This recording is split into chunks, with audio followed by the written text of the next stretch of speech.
જીરું ભાર્ગવ 704 નંબર. નમસ્કાર, હું અશોક શેખ, ખેતીવાડી એગ્રો જસદણ વાડીની વાતું ચેનલમાં આપ સૌ ખેડૂત મિત્રોનું હાર્દિક સ્વાગત છે.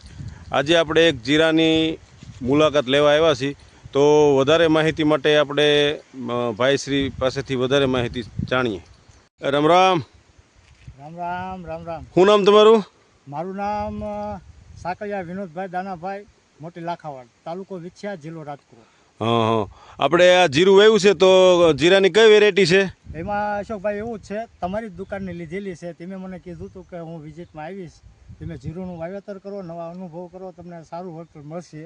એટલે મેં ભાર્ગવ 7 વાવ્યું છે. ભાર્ગવ 704. બરાબર, ભાર્ગવ 704. તો આ વેરાયટી તમે વાવી તો આવા ખરાબ વાતાવરણમાં, કારણ કે આ વર્ષે તો શિયાળામાં સતત વાદળછાયું વાતાવરણ, ખરાબ વાતાવરણ રહ્યું, તે ઝાકળ તમારે વધારે આવતું ને એ બધું થતું, તો આવા ખરાબ વાતાવરણમાં તમને આ જીરામાં કેવું લાગ્યું, એમ કેવી વેરાયટી લાગી?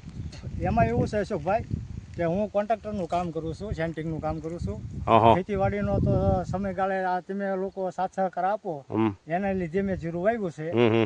અને ફરતા આ શિયાળાનું વાતાવરણ એવું હતું, વાદળછાયું વાતાવરણ હોય, કોઈ ઝાકળ પડતા હોય, વરસાદના માવઠા થતા હોય, તમે કીધું વેરાયટી વાવો, અનુકૂળ પ્રમાણે તમે સારવાર કરશો, છંટકાવ કર્યા છે મેં, અનુકૂળ પ્રમાણે તમને કે દવાના રાઉન્ડ માર્યા રાખો, નુકસાની તમને નહીં આવે, એટલા માટે મેં વાવ્યું. અને આવા વાતાવરણમાં મેં ફરતા ગામમાં જોયું ને, એની કરતા બેસ્ટ મને જીરું લાગે છે.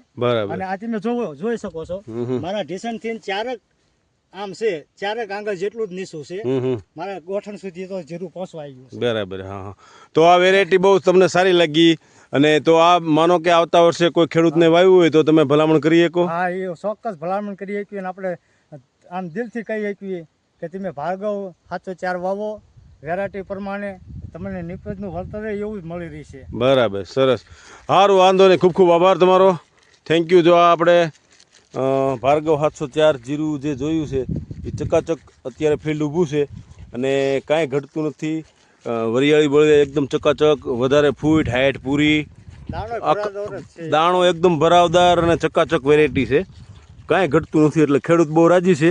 અને ટૂંકમાં વેરાયટી આ બધી વાવવા જેવી ખરી. બરાબર. આમ તમે જોવો ને તો આમાં છે ને ચોથા માળે પહોંચ્યું છે, દાણો ભરાવદાર, ખાટો દાણો થઈ ગયો છે, દાણો બેસતો જાય છે, અને આ ફૂમક્યા પડતું જાય છે. બરાબર, એટલે ટૂંકમાં ઉત્પાદન સારું આપે. હા, આપે. સારું, હાલો, ખૂબ ખૂબ આભાર.